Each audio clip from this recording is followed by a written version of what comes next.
قل لمن الأرض ومن فيها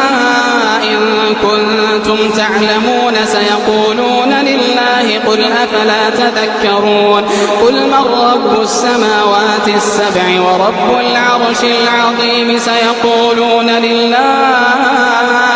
قل أفلا تتقون قل من بيده ملكوت كل شيء وهو يجير ولا يجار عليه إن كنتم تعلمون سيقولون لله قل فأنى تسحرون بل أتيناهم بالحق وإنهم لكاذبون ما اتخذ الله من ولد وما كان معه من إله إذا لذهب كل إله بما خلق ولعلى بعضهم على بعض سبحان الله عما يصفون